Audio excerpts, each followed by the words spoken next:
Hello and welcome to Roman Nights. My name is Andreas Thonhauser. I'm the EWTN Vatican Bureau Chief here in Rome. I would like to thank you all for coming, for being with us to this new edition of Roman Nights. Now, this is a format that we've started a little bit over a year ago to bring people together here in this eternal city. People of different backgrounds, people from the church, from the Roman Curia, but also people from the diplomatic corps, people who have a business background, who live in this city, or are traveling through the city to discuss topics of interest and maybe not even discuss, but really have a conversation. And our goal really is to bridge a little bit that gap that sometimes the Tiber is, the church with the world here in this city, in this very vital, vivid city where we can experience also all the problems that we see around the globe. And our topic today is church and charity, a very important topic, especially if we think of the situation that is still ongoing on European soil, not so far from here in Ukraine, a very pressing topic if we just read the news every day. This event is also an event that then will be on TV. We'll have it on Vaticano. It's a weekly show that EWTN is producing here in Rome. It's about everything that is happening in and around the Vatican, everything that Pope Francis is doing, and really here at the heart of the church to report about the beauty of the church. And this program is now, very recently, it's not only 12 languages, but it's 13 languages. We were just able to add also Italian to the translations of this program.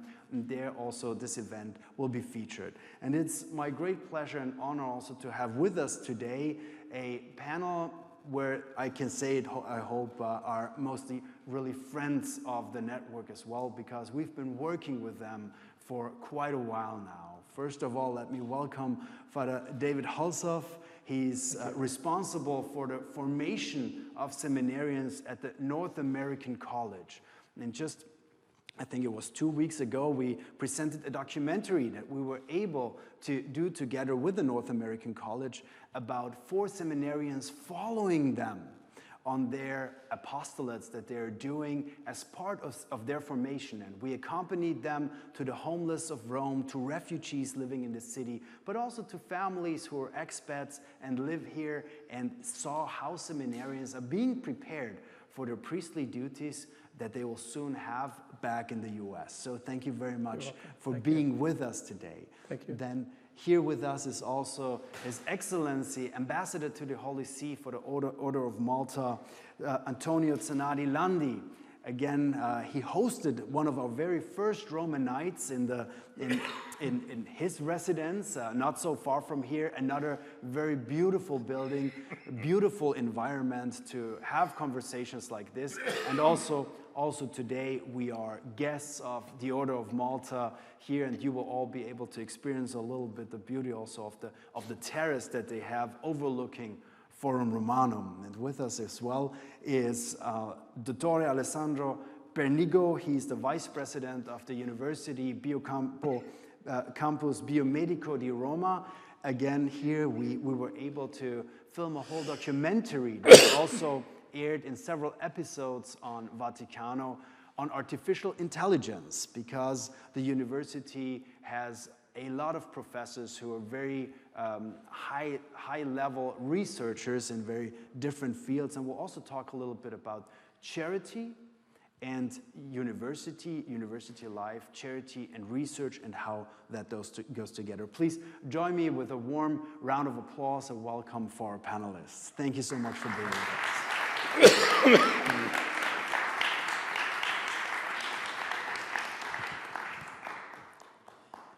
And maybe let me just start off also our panel, just by each of you, maybe you can introduce a little bit your organizations. Let me start in the middle, Your Excellency. The Order of Malta.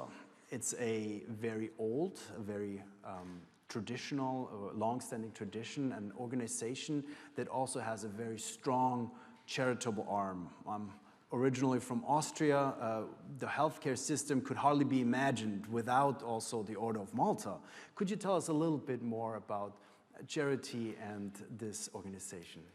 Well, charity is 100% of the Order of Malta, apart from a deep sense of religion, because the order started 930 years ago in Jerusalem just to take care of the pilgrims. And after the Knights had to move to Cyprus, to Rhodes, to Malta, to Napoleon, and all over the world after Napoleon.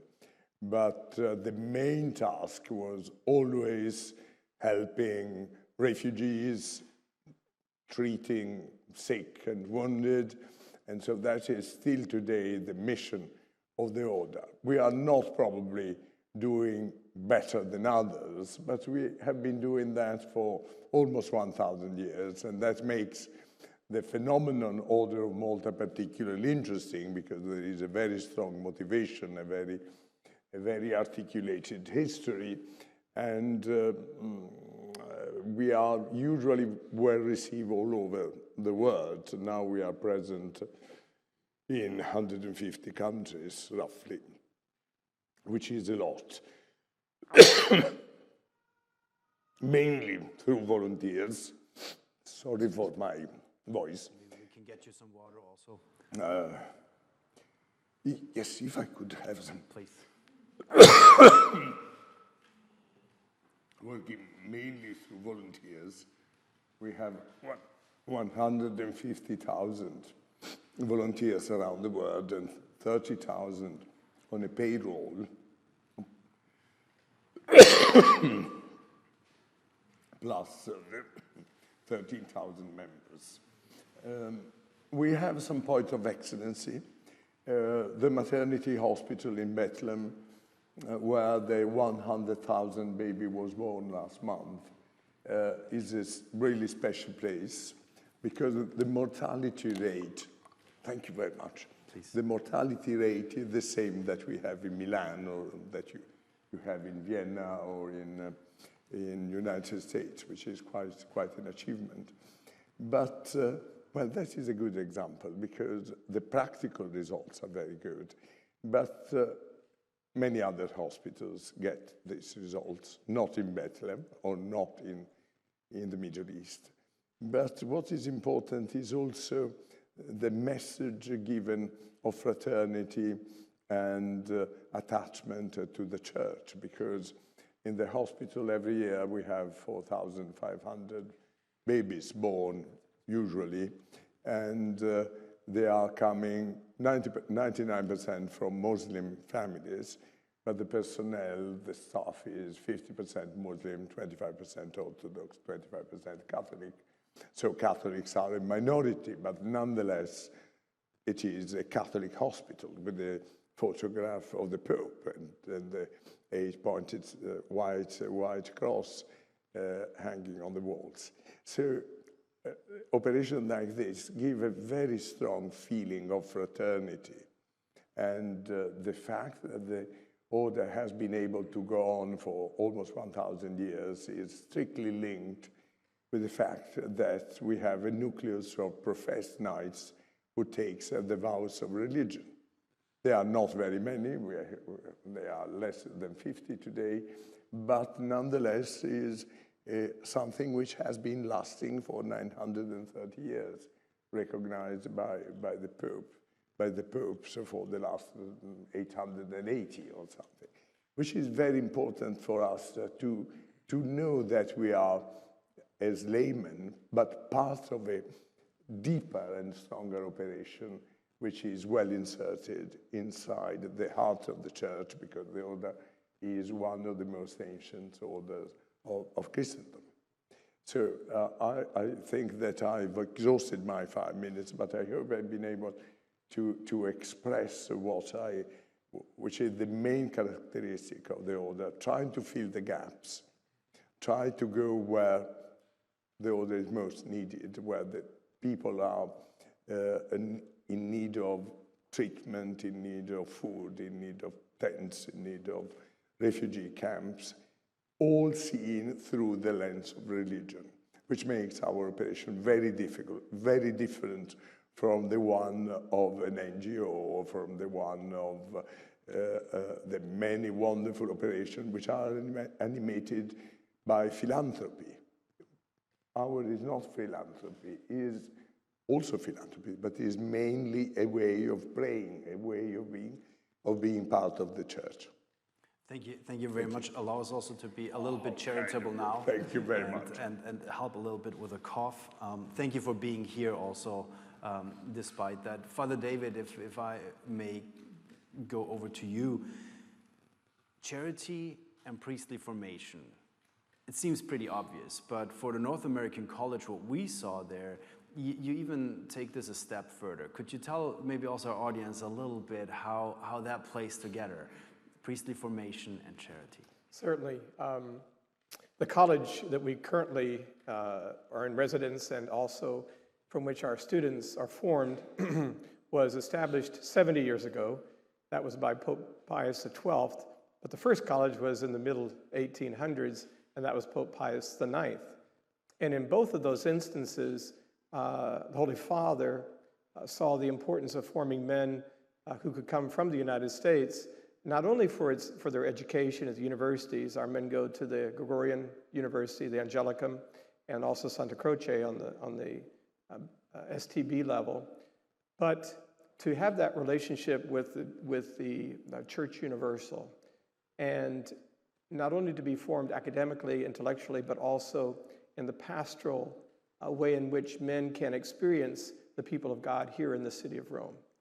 So in my work as Director of Apostolic Formation, our men respond charitably to about 22 different kind of ministries in the city.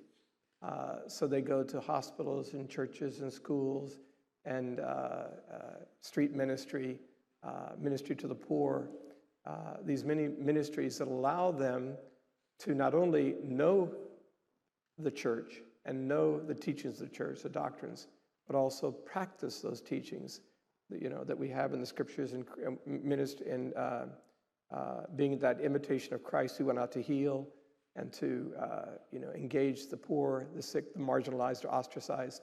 And that is the focus of the ministry that our men are about, so that as they are formed in the teachings, the history and tradition of the church and of the faith, they also bring with them those pastoral gifts of leadership in ministries, and particularly compassion, a response to those less fortunate. And we really want them, when they leave Rome after these many experiences, to be able to go back to their home dioceses with that same compassionate heart, that same heart that desires to serve. That Jesus, who not only celebrated the Last Supper, but then took off, or put the towel around his waist and took off his outer garment, put the towel around his waist, and then washed the disciples' feet. And that is so important for true, healthy formation of the men who will be priests of Jesus Christ. Thank you, and this is also something that I think it's still, we're still showing the episodes now of that documentary where we also followed your students, your seminarians in the streets of Rome, speaking and really living a little bit also with the homeless and sharing their joy and their anxiety, their fears as well. That's very true, because when, for instance, we have a group that goes out on street ministry around the Vatican, they just encounter, those who are on the streets. They have conversations with them, and sometimes that's more important than anything you can give them, to let them know that you care about them. But when they go out, they'll bring a jug of coffee with them, and so they'll pour coffee and give them coffee, and they say, would you like something to eat? So not only do they give them something in that relationship of conversation, but also eat with them. So buy a sandwich, and they'll eat with them. Not like I'm giving you something, but we are the same. We are that relationship with Jesus Christ. They teach our men as much as our men engage them in ministry. So it's a mutual understanding of that we are all part of the body of Christ. Thank you. Dottore Pernigo, you're with Campo Bio-medico. Yeah. Charity and research. How does that go together? Well, our institution effectively integrates the university, the hospital, and research. And in this year, we are accomplishing our 30th anniversary. So the institution was born in 1993 by the suggestion of Blessed Álvaro del Portillo, that was the successor of founder of Opus Dei, San Jose Maria Escrivá. And from the beginning, we started very small, then we have an important growth, putting the person at the center. I mean, our motto is science for human, and our main objective is to put the person at the center. That means the patient in the hospital, the student in the university, and the truth in research. The hospital now, we have 350 beds. We work basically with public system, Italian public system health. And we have all the departments. We have also an emergency department. And when we say the person at the center, we try to set up processes that help the patient feel cared in every step. Not only we educate physician, medician, and nurses, technicians, but also all people working in the hospital try to have a relation with the patient that is always caring. And regardless university, we have 14 degrees, university degrees, between bachelor's and master's degrees. Above all in 3 faculties: medicine, engineering, and science and technology for sustainability, and One Health. The aim of the university is to educate students, giving them a strong professional and technical skills, but also a profound human formation. What is man? What is the person's? For that reason, we teach ethics, bioethics, anthropology to the students, because we see that nowadays a strong professional needs to be formed in Christian values in order to put their work in the service of the society, not working only for their career, but working, thinking about the good of the entire society.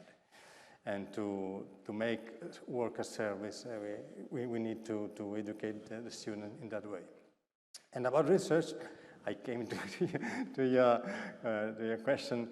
In research, we have an interdisciplinary research in engineering, in medicine, biomedicine, bioengineering, and we try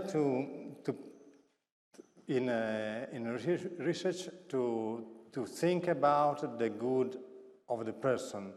Research always try to go forward and think of the future, but we try to think about a future in which the person is at the center, not only the progress.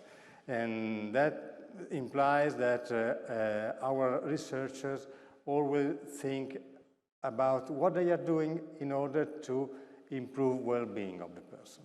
And this is fundamental also when we talk about artificial intelligence, that is the step forward in research at the moment. In this day we had an event in our university called Rome Cup. The university were full of students of high school competing in a robot competition. And this is very important for us to make a link with school, with high school, with firms, with institutions, with other research centers, in order to serve the society, to have a clear idea of what is the needs of the society, in order to make a research that can serve, that is charity. You said also before that also for the future you want to have the person at the center of research, of your medical services. How is that how's charity changing also in our times, in the digital age? How do you see that? Is it becoming more difficult to put the person at the center? Do you feel that, especially when we speak also about artificial intelligence, also very expensive research? Yeah, of course, there is an effort in order to make that. Above all, because many people are not usually don't think in this way. When we receive young students, we have to make a work of critical thinking, first of all, because student comes to the university using smartphone very well, using internet very well, but they are not so they are not so usually for them to think about the problem, to find the solution, to think about what is the good of the person they have around. And, but I think that the change is that when you focus your activity in this way, you find that you have many possibilities more, because you don't only have money that drive your decision, but you have many possibilities in order to think what is the good. That implies investment, that implies more time to think very well what you are doing. This is the principal cost. Thank you very much, Excellency. The Order of Malta, with its long history also, how is this rapid development also of technology in the digital age, how is that affecting your charitable arm and the charity at the heart of the order?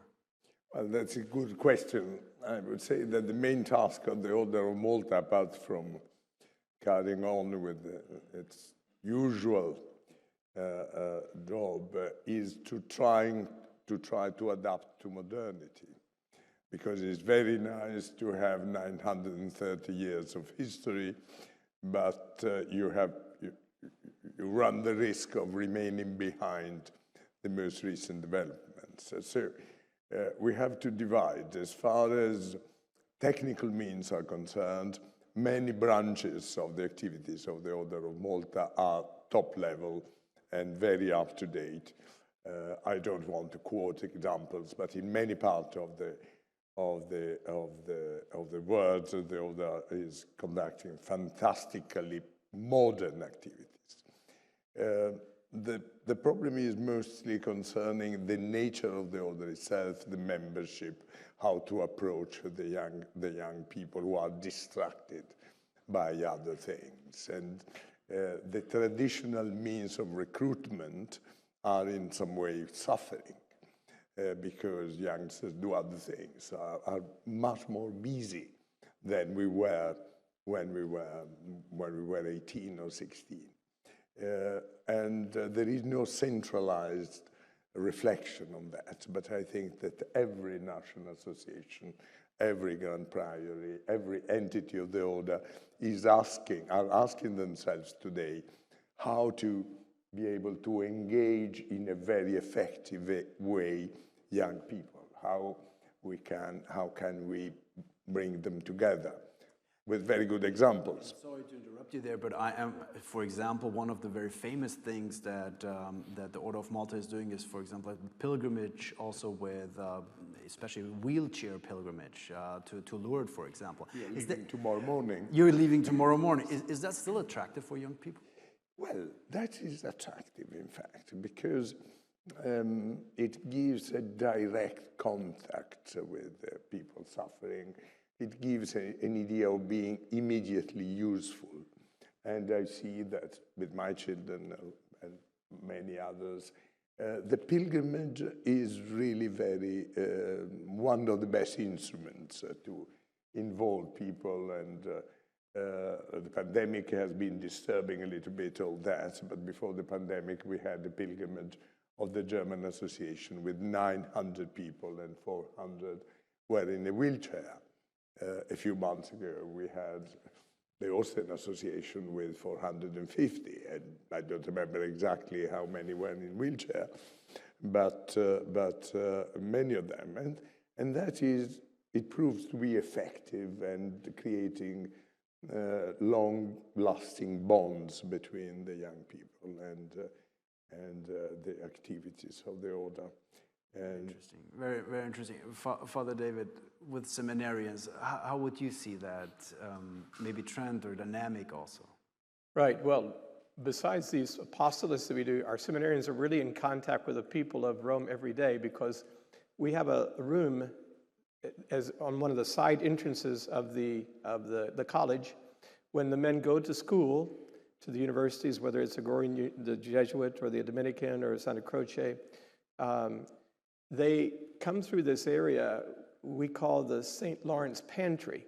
And so they have their backpacks with their books, and they'll grab a container, a small tin of tuna or of some kind of meat, put it in the back. They'll grab some crackers. They'll take some juice, some package of juice, and they carry that with them on their way to school. So when they encounter people on the street and somebody's asking or something, they just open their backpack and they give them something, to eat. So it's really almost an ongoing effort that we're about to make sure that our seminarians remind themselves day in and day out of the relationship with the people of God in a very personal way. Oftentimes it's simple conversations as they're going along, but they do develop relationships. I was talking to a seminarian, not too long ago, one of our men, and he could name these individuals on the street. He knew their names, and he could name at this bridge is this person, and this is this, and that's pretty significant when you realize, as one parent who is visiting with his son, he says, "How many friends can you introduce me to today?"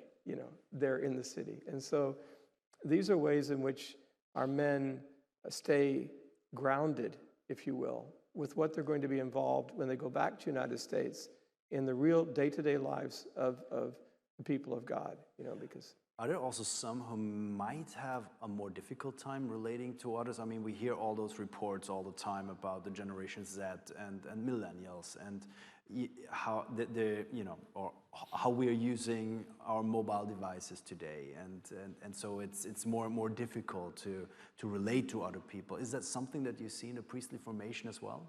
Certainly, smartphones, iPhones, all of that.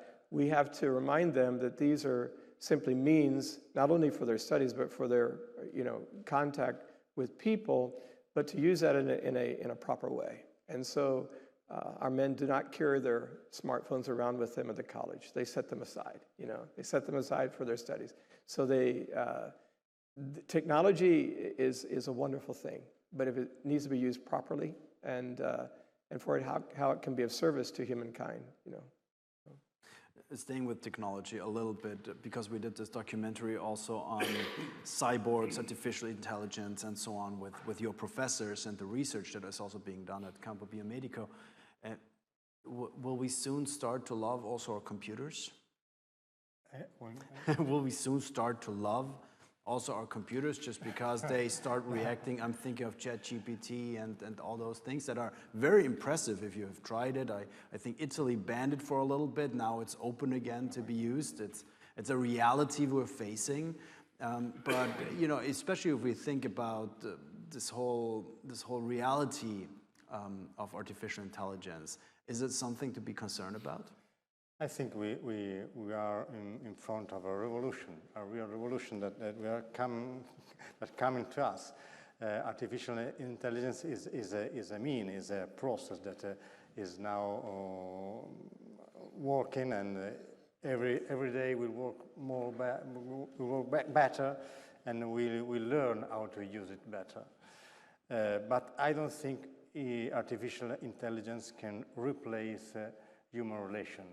I don't think artificial intelligence can replace some kind of works like physician, like nurses, can help. During the pandemic, the COVID pandemic, we made a research project, in which we had a robot entering the room of the patient when the patient were eating. And the robot had the task to look at the patient and to register information about how the patient was eating. If he was eating all the plate or he was eating fast, slow, And then all the information were discharged and examined by the medician, the physician. But I think this is a useful possibility to use robots and artificial intelligence in relation with the patient, because you will never have professional that can stay in front of the patient while the patient is eating.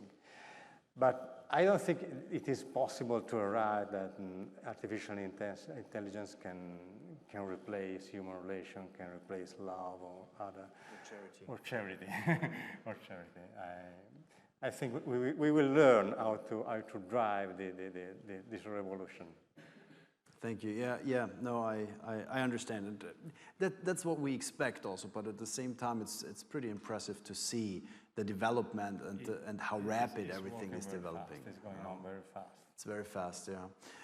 Ambassador, maybe if I may come to one more question, and then soon we'll turn it over also to our audience here in the room. So if you have questions for our panelists, please do be ready to ask them.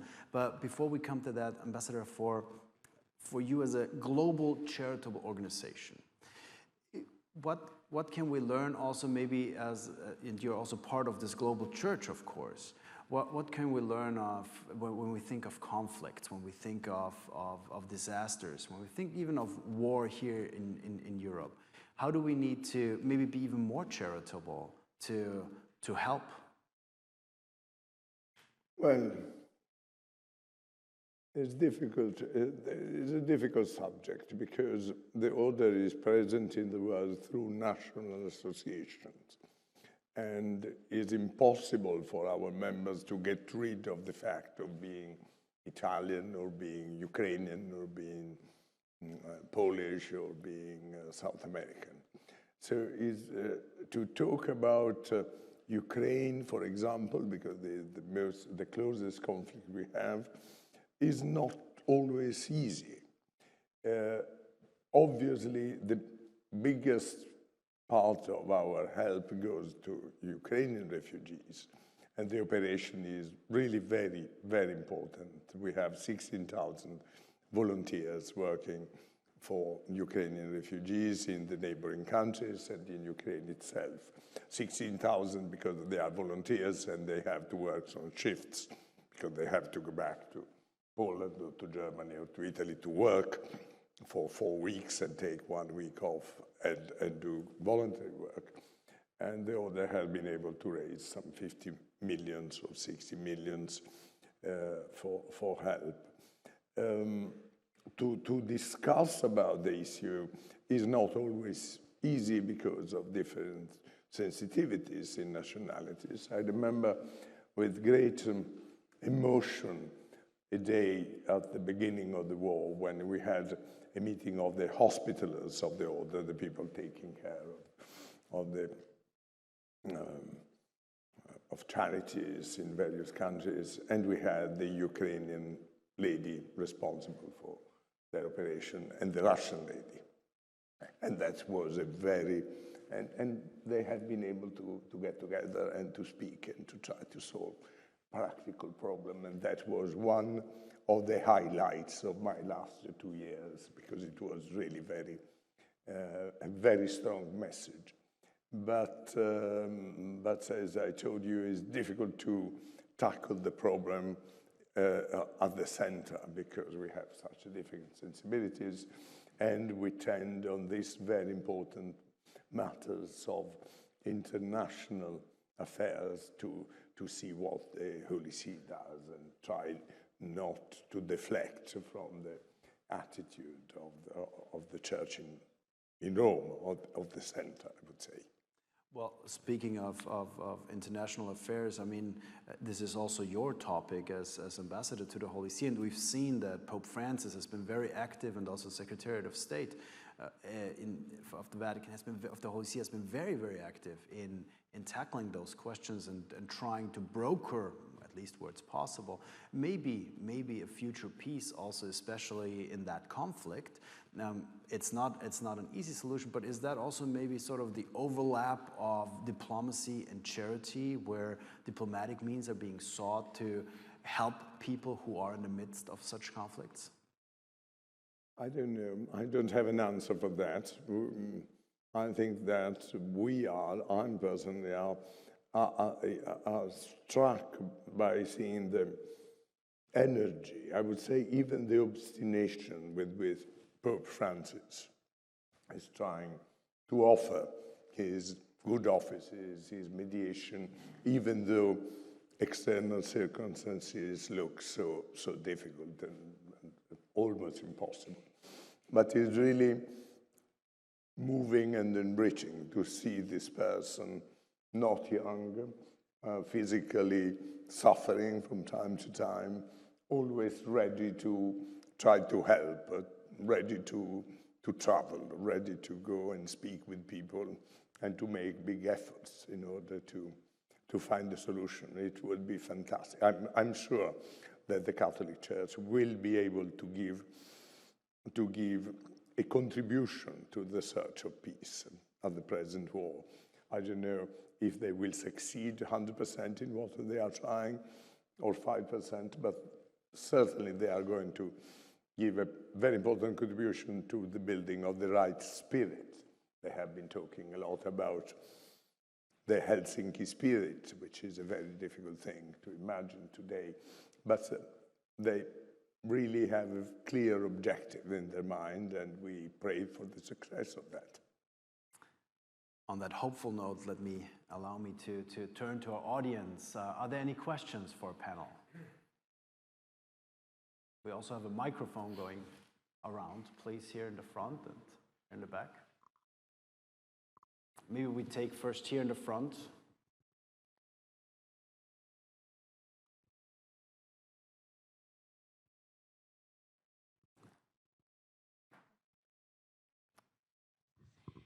Okay, hello. My question is for you, Ambassador. You explained and talked about the kind of charity you have in the Order of Malta. You have that spiritual, and you're a Catholic organization that differentiates you from an NGO. Isn't that sometimes very difficult? How can you convince or talk about faith and about God to an Ukrainian refugee that has to leave his place and come to another country? How can you talk about faith when there are other first needs in front of you? It's not always necessary to talk about things. I mean, you can simply give a message, and I'm sure that our people in Poland and in Romania and in Ukraine itself are giving a very important message with their presence. And I think that with their example, you can see that they are Catholics at first sight, that you see that they are caring very much about their belonging to the church is already a message. It's certainly not necessary to preach to a refugee mother who has problems to feed his baby. But I think that the visual message and the active message brought every day is in some way working. If you allow me, maybe also to turn this question over to Father David, also for seminarians. It must be also something to strive for, to strike this balance between, because you teach them how to preach, but also you preach them how to reach out to people who might not have heard anything ever about the Catholic faith, about Jesus, about the Church. How do you combine that? Well, I think we make a distinction between being a good social worker and doing this for the love of Christ. That's important for us to make that distinction. We need good social workers, but our men are doing what they do because they're imitating Christ. And that is something that we endeavor to instill within them. Not only their knowledge of the Lord Jesus through the Scriptures, but also the what we call the configuration of themselves to the person of Jesus Christ. And how can they imitate the Lord in the context of, like you said, somebody who really needs basic needs? They imitate the Lord by being present to that relationship and saying, I am here because I love you in my relationship with Jesus Christ, because you are to me the personification of Jesus right now. You know, you are to me that love that I want to manifest to you, but you are also reminding me that we are one here on this earth. You know, I might be more at this point in a favorable position because of economics or where I live or you know, all the opportunities I have, and you're dealing with conflict and war. But I'm here because we are in that relationship with Jesus Christ. And I think that is what we want to convey in our men. We desire our men to so understand the Lord Jesus that they want to imitate him in their personal lives in such a way that you know, that is a dynamic, you know, that is a reciprocity of relationship. You know, it's a way of you know, I remember Mother Teresa, she was always so much identifying with the poor, and her journey with them was one of you know, oneness. And you know, one time somebody asked her, "You really think?" Because she had said, "I'm gonna. My intention is to feed all the people in all the poor in the world." And a reporter asked her, "You really think you can do this?" Sort of sarcastically. She says, "Yes, one at a time, one at a time." You know, and that's what we endeavor to instill with our men. One at a time. You're encountering the Lord out there. How will you be present to the Lord as the Lord has manifested himself to you in whoever you encounter? Yeah. Thank you. There was another question. Good evening. My question is for Father David. How important do you think that charity is in the formation of these new priests that you have at the North American College? And what do you believe is the best way of transmitting the value of charity to these seminarians? Thank you. Thank you. It's a good question. And we're constantly looking at how we can do it better all the time. You know, helping our men to encounter not only their brothers in the seminary, their professors in the universities, the people in formation that I am with as a formator, is an ongoing journey of reflection and engagement. Developing the heart of Christ is a lifelong pursuit. And I think that we do that by, again, inviting them to reflect on their experiences on the street and all of that. Not just to do the things, but then we gather them back in smaller group settings. And we do this on a fairly regular basis and say, what was your experience there? What did you bring? What do you want to bring? What can you do better next time when you encountered that person in the hospital? How would you advance that relationship you desired to have there? Because we really don't learn from our experiences. We learn from our reflection on our experiences. We all know people who never learn from their experiences, you know. But we do learn when we reflect. And that's what we're trying to do at the college. So we constantly engage them about their various ministerial settings so that we invite them into an understanding that takes them another step every day, takes them a closer relationship with Jesus Christ every day. So that again, we invite them and we desire them to go to that configuration with the person of Jesus. Yeah, so it's an ongoing journey, ongoing challenge, and they challenge we who are formators as much as we challenge them in that conversation. Yeah. On that note, a little bit differently though, because you're coming also from the economical side, no? You have an MBA. You have to see also that the campo Bio-medico also makes sense financially. Isn't that also a tension with them being charitable? Of course, it is a constant tension because we try to give the patient and give the student a service that is the best in our possibility, but also we have to look at the finance, and we have a constant tension. But what is important is that you can always find a solution, a way, a specific way. Every institution has to find his way, his roadmap in order to find a solution. But it is a challenge for managers to do that. I mean, for example, when we have to plan an investment for a new installation for patients, obviously we look at the result that this installation, the investment will bring to us, but also we look if it is something that is important for the patient, for the process of healthcare. Maybe we find a solution with the collaboration of another institution. For example, we opened last year a new department that is the PET department with the collaboration of an external company that put the investment inside our hospital. We did not have the possibility to make that investment, and now we give the service to the patient. Very well, thank you. I've seen another question in the middle there.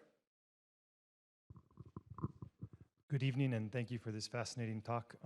Dottore, I was present last September when we filmed the documentary at the campus Bio-medico, and I want to say that in the last several months there's been an exponential development in artificial intelligence. And so my question is for every member of the panelists if they'd like to answer, but what is the future of ethics in the sense that charity requires time spent in sacrifice, in service? It seems to be that you cannot separate charity from being personally present and invested. With artificial intelligence, it seems that one of the biggest developments is the ability to offload a task. There's recent studies in the United States where ChatGPT, we're on the 4th version of it now in just 4 months. 20% of people under 20 years old are now using it in their everyday tasks, whether it's writing an email, whether it's getting through some type of counseling, solving basic mathematical questions.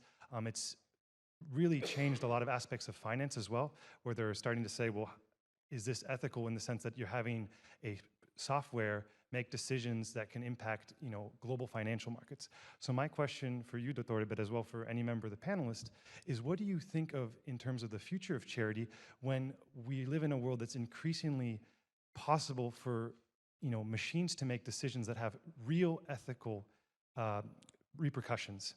And the human, if we're speaking of the humans at the center of society, the human has to be present in a charitable action if the human in many levels is invisible to those decisions.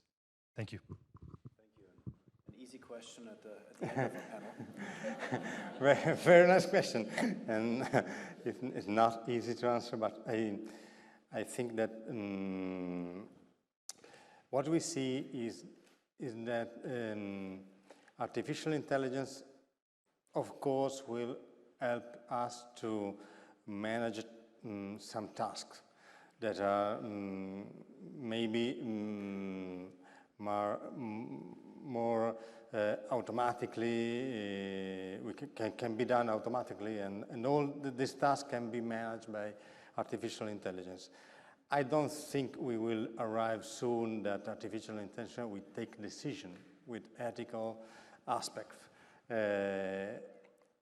And I can see the other side. If we have more time, because artificial intelligence helps us to do something, maybe we can use that time for something good.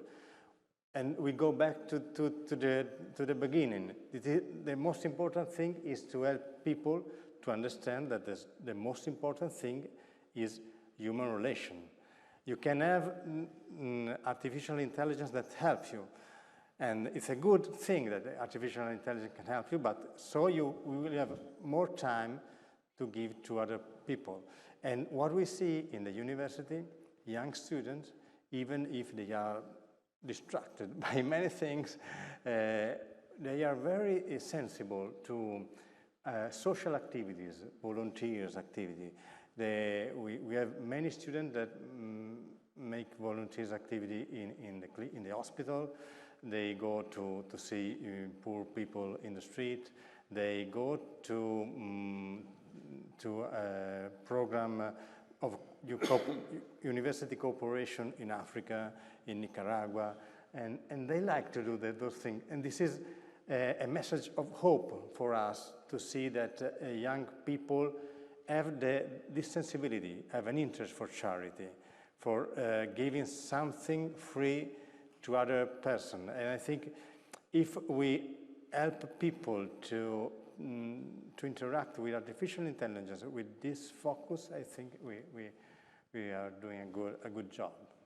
I would like to open this also to the panel. One of the things that comes to my mind about that question is we serve 8 Catholic colleges here in Rome. Notre Dame has a semester program in Rome, Catholic University of America, University of Mary in North Dakota, all of these. And when our men go to these campuses and they engage college students who have already been told you cannot use artificial intelligence to write your term paper, you know, all of these things that are in the news right now, you can do these kind of things.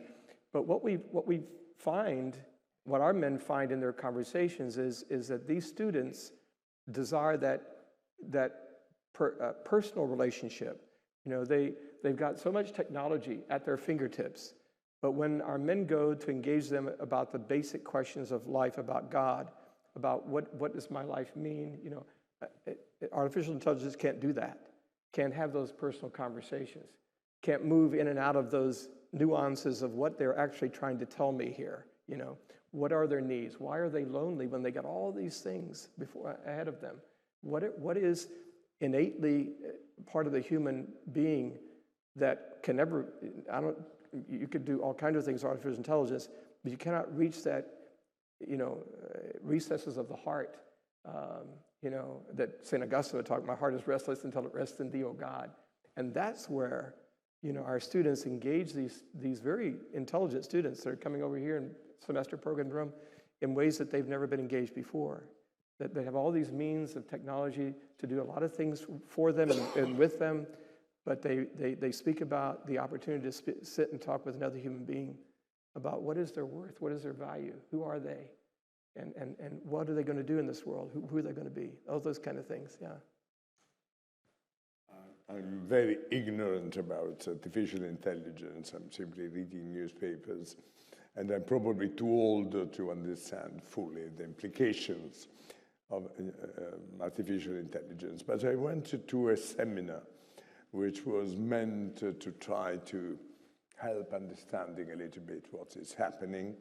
The average age of the seminar was a little bit too high, in the sense that they were a little younger than me, but not so much. And one guy said something which I found striking. He said, I spent 3 days trying to work with the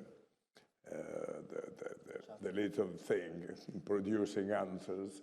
And at the end of the day, I had the impression to have been discussing with the press office of Davos, which means that the answers he could get were politically correct in a certain specific sense, very sensible, very justifiable, very rational, but also earmarked in a way. And that made me think that probably the instrument will have an enormous geopolitical importance, because now we don't have ideologies any longer, but we have incompatible versions of reality. What Russians say is totally incompatible with what is coming from not only from Ukraine, but from all the West. What Indians are saying is incompatible. What the Pakistanis are saying, what Chinese are saying is incompatible with what in many other countries people are thinking. So it's not a matter of ideology, but it's a matter of interpretation, of voluntary interpretation of reality. And artificial intelligence could be an incredibly powerful instrument of penetration. So I suspect that somebody is already working in a country to create an artificial intelligence giving a not Davos message, but a completely different political message in cultural political terms. And in another country, they are probably doing the same with a different approach. And I'm a little bit scared with the idea of seeing a war between artificial intelligence trying to persuade the world that their vision of reality is the good one.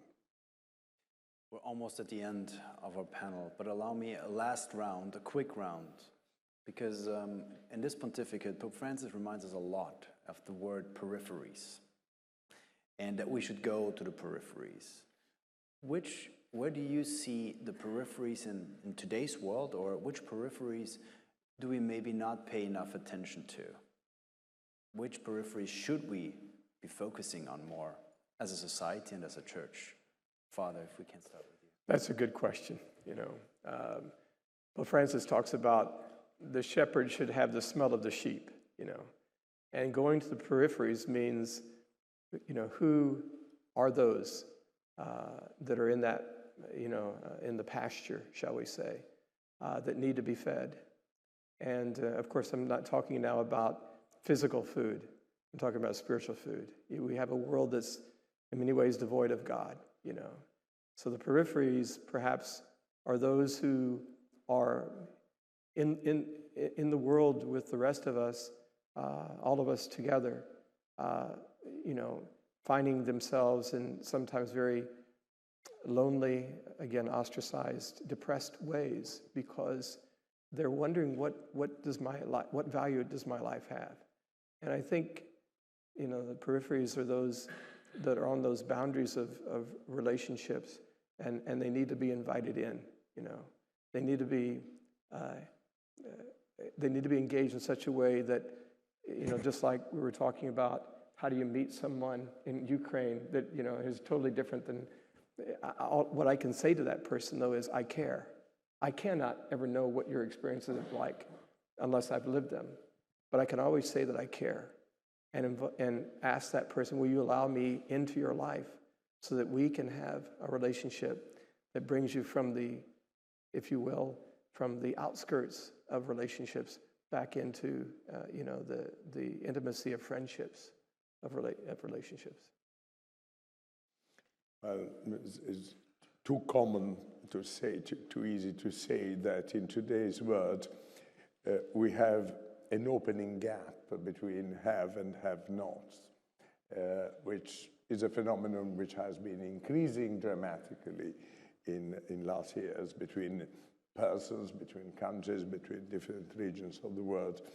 I think that one hidden periphery is the one which hides the divide between, in culture, because informatics, artificial intelligence tomorrow are going to give certain youngsters, and are already giving certain youngsters a very high capacity of tackling everyday's problem, of finding a good job, of earning money, on getting an orderly established life. But inside our towns and villages and countries, we have people who are left behind. And the schooling system is not offering an equal ground for everybody, more than 50 years ago, more than 30 years ago. And I think that is a very invisible periphery, but we will be forced to tackle the problem given by increasing difference between people who are able to confront modernity and to take advantage of all the enormous means are put to the disposition of youngsters, and the ones who are not. In this sense, I think that thinking about next future, the periphery will be the elderly people, because we have a problem with birth rate, where medicine and healthcare is progressing and we will improve. So our expectancy of life is lasting longer, and we will have a problem of caring elderly people. also in a world that is every day much goes right quickly with technology and with artificial intelligence. So we are trying to figure out in the Campus Bio-medico how we can do something for the next year in order to provide services for the elderly people in their home, in their house, or in a specific case, we are thinking about a center for Alzheimer, for example. There are illnesses that will go over, and I think the periphery will be the elderly. Thank you very much. Thank you all for coming, for your insights. Thank you also our audience for being with us. And I think especially at the last question is something to take home with us also from tonight, to think about what are the peripheries or even the fields that you mentioned, the elderly, the schooling system, but also those who are lonely. Where do we meet these people in our own lives, in our own realities? And how could we maybe make a change? And maybe tonight in our evening prayers, that's something also to reflect upon and pray for. Please again join me in a warm round of applause for our panelists. Thank you for coming.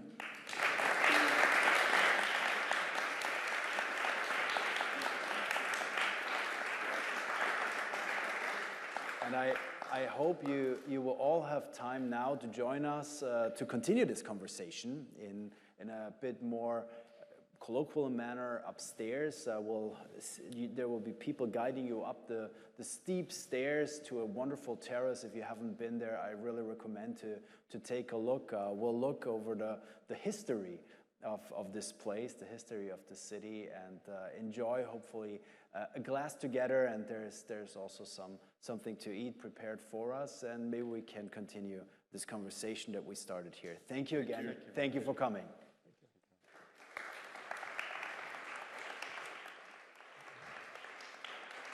Fantastic.